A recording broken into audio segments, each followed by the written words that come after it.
तो दोस्तों, राध्या पर फिर टूटा दुखों का पहाड़। इस बार प्रथम सच में राध्या को घर से भगाने वाला है, क्योंकि दादी और निहारिका मिल करके ऐसी चाल चली हैं कि रजनी जी को ही रास्ते से मिटाना चाहती हैं। एक नकाबपोश को पैसे दे करके निहारिका यह सोचती है कि रजनी जी का जब ख्याल राध्या रख रही है तो क्यों न रजनी जी को ही नुकसान पहुंचाया जाए, जिसका इल्ज़ाम टोटल और आ जाएगा राध्या के ऊपर। और जब रजनी जी की तबीयत ज़्यादा ही ख़राब हो जाएगी या रजनी जी इस दुनिया में नहीं रहेंगी तो उसका सारा इल्ज़ाम और सारा ठेकरा राध्या के सर पे ही फोड़ा जाएगा। और होता भी है कुछ ऐसा ही कि जब रजनी जी बेड पर लेटी हुई रहती हैं अपने बीमारी के हालत में, तो राध्या देख रेख कर रही होती है, उनकी सेवा कर रही होती है, कपड़े को भिगो करके उनके हाथ पैर को पोंछती है, उनको मेकअप करती है रजनी का राध्या, तो मतलब सेवा करती रहती है।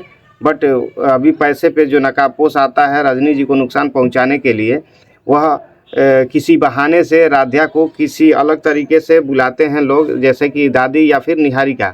जब उधर राध्या जाती है तो इधर मौका मिल जाता है नकाबपोश को, और वो दौड़ करके आता है रजनी जी को नुकसान पहुंचाने। जो ही जाता है तो उसको आहट मिलती है कि अभी मैं काम पूरा भी नहीं किया हूँ, लग रहा है कि कोई पीछे से आ रहा है, शायद राध्या ही ना हो आ रही हो। तो वो वहाँ से भागने की कोशिश करता है, लेकिन वो सोचता है कि जब मैं इनको नुकसान नहीं पहुँचा पाया तो कम से कम यह जो बोतल चढ़ रहा है इसका पाइप ही खींच करके मैं भाग जाता हूँ। तो वैसे ही पाइप को ही खींच करके वो भाग जाता है वो नकाबपोश।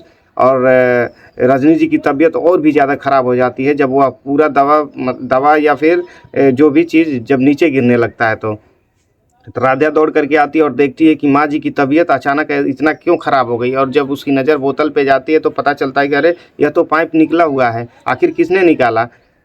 यह सब कहते हुए अभी राध्या सोच ही रही थी कि तब तक प्रथम वहाँ पे आ जाता है और वह सोचता है कि अरे मेरी माँ की तबीयत को देख रेख में ये लगी थी राध्या, उनको सही सलामत रखने के लिए, देखने के लिए, सेवा करने के लिए, और ये यहाँ पे खड़ी है, चौंक करके देख रही है और पाइप खींच दी है।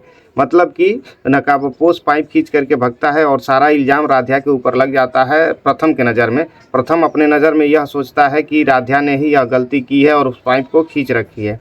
तो यहाँ पर बहुत ही गुस्सा करता है प्रथम राध्या के ऊपर, और यह सोचता है प्रथम कि आखिर राध्या तुमने ऐसा क्यों किया, तुम पे विश्वास रख करके मैंने तुम्हें घर से जाने नहीं दिया और मैं सोचा कि तुम ही रहोगी तो मेरी माँ की तबीयत सही हो पाएगी, लेकिन तुम ऐसा क्यों की, आखिर तुमने पाइप क्यों खींचा, तुम मेरी माँ को जान से मारना चाहती हो।